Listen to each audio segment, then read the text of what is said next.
ভিন রাজ্যে কাজে গিয়ে পরিযায়ী শ্রমিকদের মৃত্যুর ঘটনা ঘটছে, আর সেই ঘটনার প্রতিবাদে বেলডাঙ্গায় বিক্ষোভ দেখায় এলাকার বাসিন্দারা। এই ঘটনায় এবার প্রতিক্রিয়া দিলেন বিধায়ক নওশাদ সিদ্দিকী।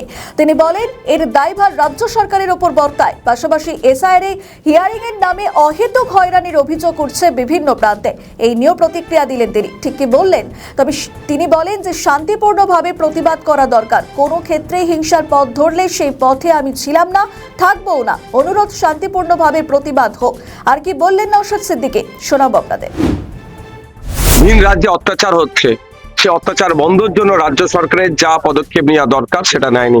আজকে বাধ্য হয়ে গ্রামবাসী রাস্তায় নামছে, তাদের পরিবারের, তাদের গ্রামের যে একজন মানুষ কাজে কর্মক্ষেত্রে গিয়ে খুন হয়ে ফিরে আসছে সেটার প্রতিবাদ জানিয়ে আমরা দেখছি একের পর এক কোনো জায়গায় সোমনাথ দেবনাথ, হেমন্ত রায়, সাবির মল্লিক, জুয়েল রানা একের পর এক লাশ হয়ে বাড়ি ফিরছে।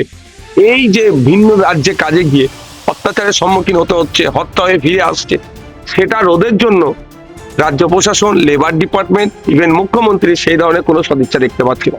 আজকে যেটা হচ্ছে এর দায়ভার রাজ্য প্রশাসনের উপরে বর্তায়, রাজ্য সরকারের উপরে বর্তায়। চাকুলিয়ায় আমরা দেখেছি, পাড়াটাতেও দেখলাম এসআইআর নিয়ে দিকে দিকে রীতিমতো বিক্ষোভ চলছে এবং নাম করেই বলা হচ্ছে যে তৃণমূলের যারা কর্মী সমর্থক সেখানে দেখা যাচ্ছে রীতিমতো গুন্ডাগিরি চালাচ্ছে। কেন? দেখুন, এসআইআর এর নামে বর্তমানে যেটা হচ্ছে, হিয়ারিং এর নামে যেভাবে অহেতুক হয়রানি করা হচ্ছে, এর বিরুদ্ধে চরম আমি। কিন্তু একটা জিনিস, প্রতিবাদ অবশ্যই করতে হবে, প্রোটেস্ট করতে হবে, অবশ্যই পিসফুলি হওয়া দরকার, শান্তিপূর্ণভাবে প্রতিবাদ করা দরকার।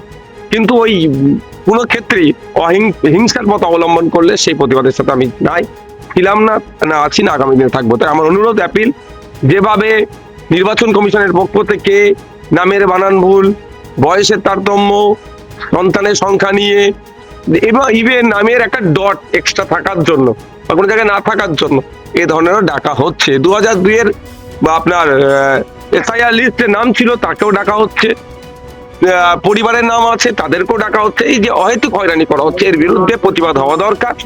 আমিও প্রতিবাদ করছি দিকে দিকে, কিন্তু প্রতিবাদটা অবশ্যই শান্তিপূর্ণ হওয়া দরকার।